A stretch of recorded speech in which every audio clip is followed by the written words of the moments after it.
Hello! In the previous lecture we wrote the design of our app in a text file. In this lecture we are going to convert that design into Python code.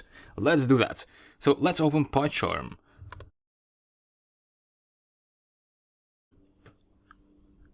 So when I close PyCharm, the current project I was working on was the Flatmates build. Therefore, when I open PyCharm again, Flatmates build shows up.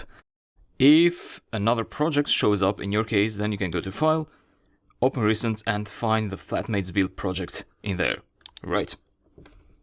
This is a design. So we said that we are going to convert this design into Python code. Therefore, we need a Python file. So right-click over the project folder and go to New, Python file. Give it a name. You can start with a generic name such as main. Just press enter and PyCharm will append a .py extension to the file. Then what I like to do is I want to double click this tab and that will minimize the project directory tree. And so I have more screen space here for the coding. And then I want to right click over the design.txt tab and split it vertically.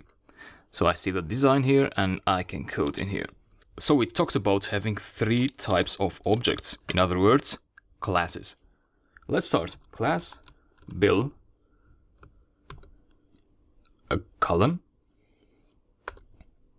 and the very first thing you might want to do, which is a good practice, you don't have to do, but it is a good practice to write a docstring.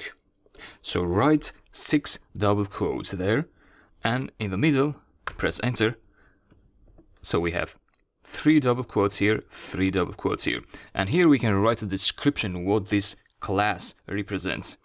Try to be brief in one or a few sentences. Let's say object that contains data about a bill, such as total amount and period of the bill.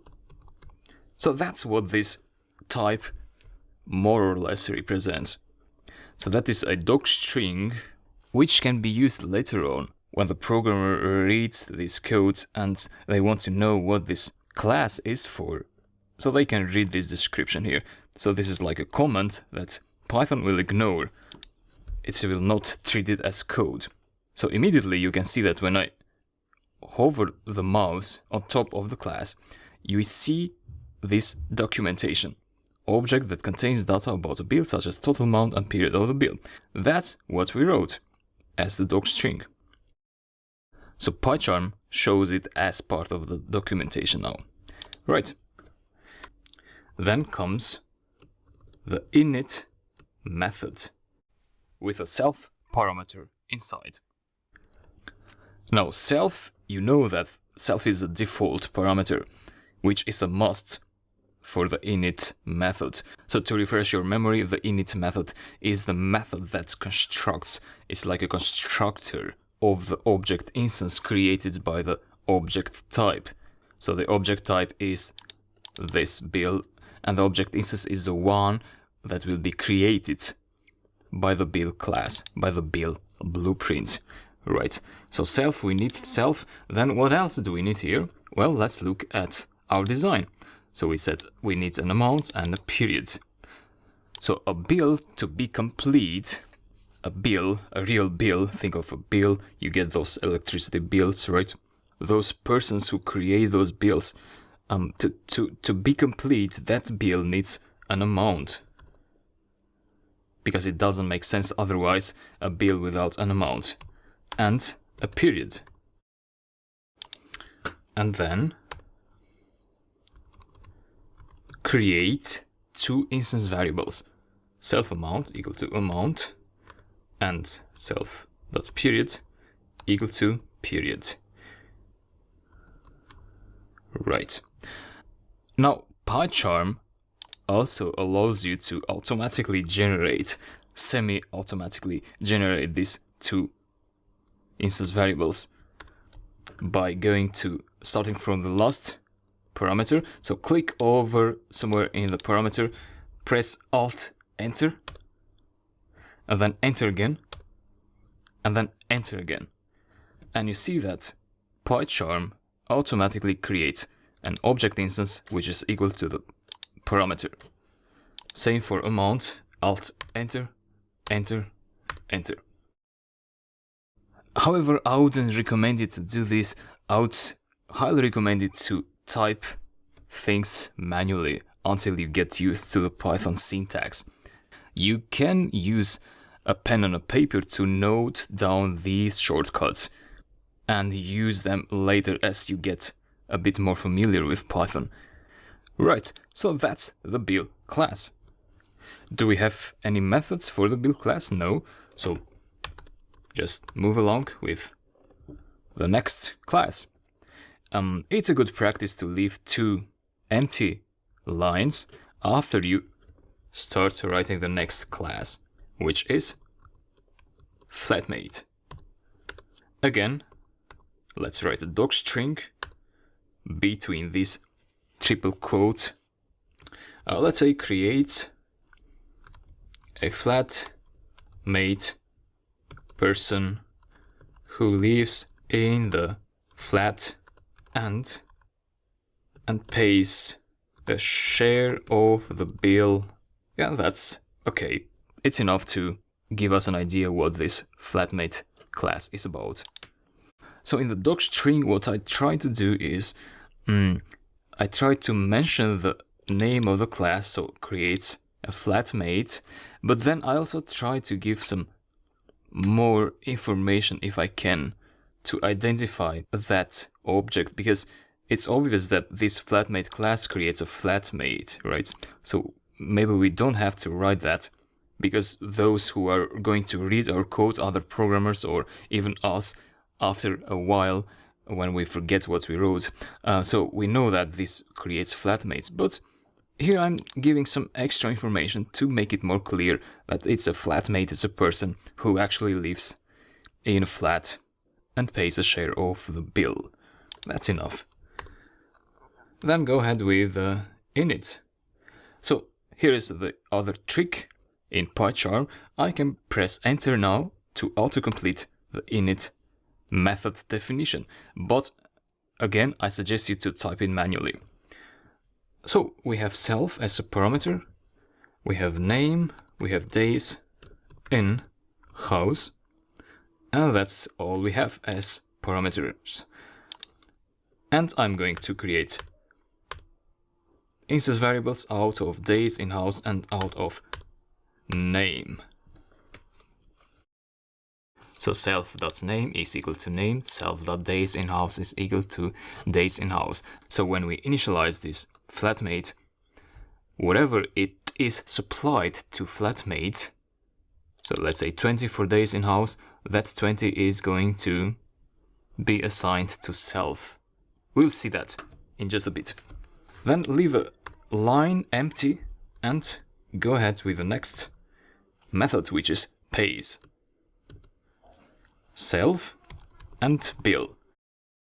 Pays is going to have a bill.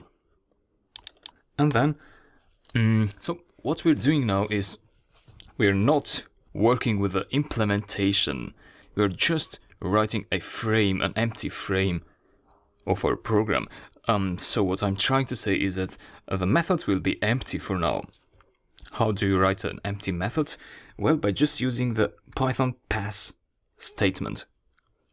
What pass does is, it does nothing actually. So when Python goes and executes that method, it sees that it says a pass statement, so it just executes an empty method.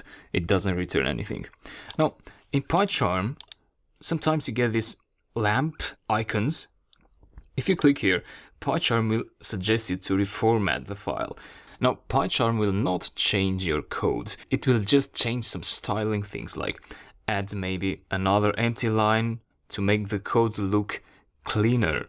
But that will not affect how the code works. So feel free to press here and see what's going on. So what PyCharm did is it added an empty line here because we forgot to have an empty line after the docstring, which is a good practice.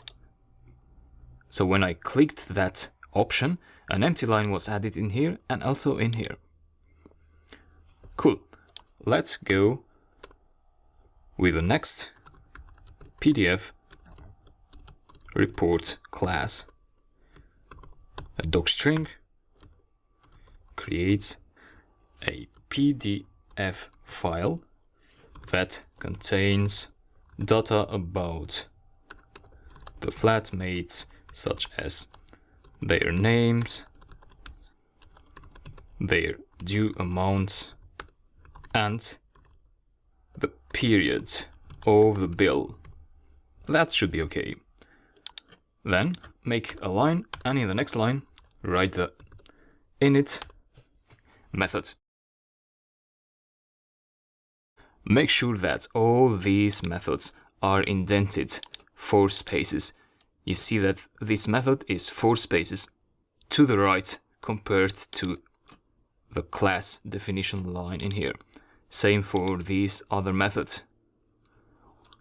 Right, so PDF file name as a parameter. Right, Alt Enter, I'll create an instance variable, then a line, an empty line, and we have generate, which gets flatmate1 as the first parameter, flatmate2, and the bill. Now, if you think that we have to do like self flatmate1 equal to flatmate1, no, we don't do that here because this is a generate method. It's not the init method where we create instance variables. We don't do that with normal methods of a class. So for now, I'm just going to say pass. But later on, what we're going to have to add here is we are going to work on a third-party package, a third-party library, which generates PDF files. So the code of the PDF generation is going to go inside this generate method. And that's it. Here we have the backbone of our application. These are our classes.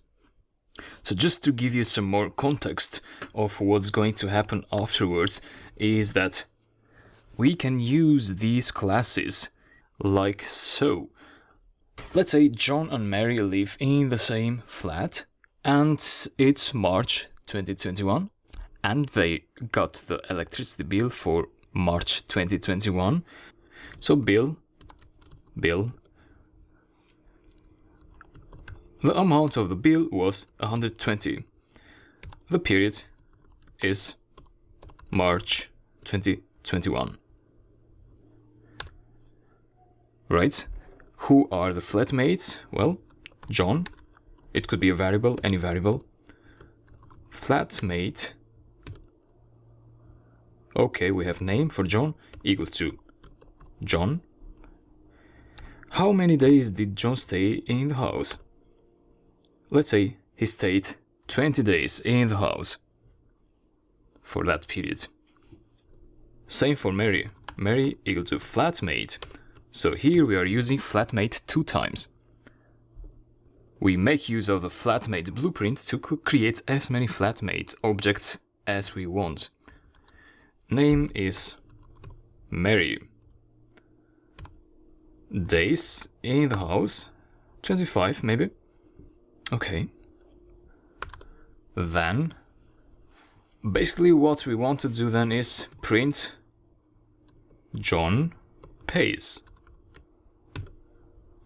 And then we supply the parameters that pays expects, which is the bill. So bill equal to bill.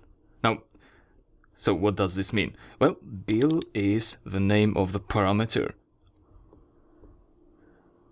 This one here. So pays expects bill as a parameter. And this bill is a variable that we created in here, which happens to be the same, but it could also be the bill. Let's say the bill. In that case, you have to say here the bill. Alright? And the bill is actually an instance of the bill class. So it's an object type, just like we have flatmate a type, bill is also a type. And then in the pays method, we're going to implement the algorithm, but for now let's do something very very simple, like let's say bill divided by 2, right? And now I'll try to execute the app. Right click, go to run main. Okay, we have an error. Type error, unsupported operand type for division, bill and int.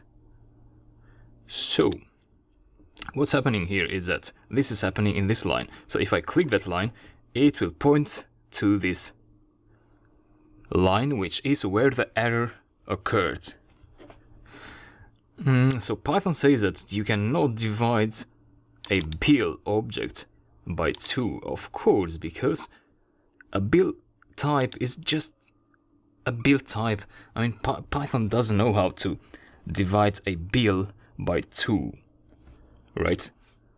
Or dividing a flatmate by 2. Or dividing a fish object by 2, or it doesn't make any sense for Python, so we get that error. The way to fix this is by referring to amount. So we want to divide by 2 the amount of the bill. If I execute it now, we're going to get 60. Of course, the formula will be a bit more complex, but for now, I just want to tell you how things work, more or less, so that you can position yourself, can have some orientation through the process of what we're doing.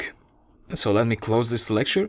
This is what's happening here. We instantiated the bill, it got an amount, instantiated a flatmate, another flatmate, and then we executed John.pays. So that method John.pays, which gets the bill. So the bill is this one in here. So pays is now playing with the bill, and the bill has an amount, as you can see here. So the pays method is accessing the value of that instance variable of bill. The value of that is this, 120. Dividing that by 2 gives us 60. So that's how it all works. Thanks for following. In the next lecture, we are going to implement the pays method so that we get the actual amount that a flatmate has to pay. So see you there.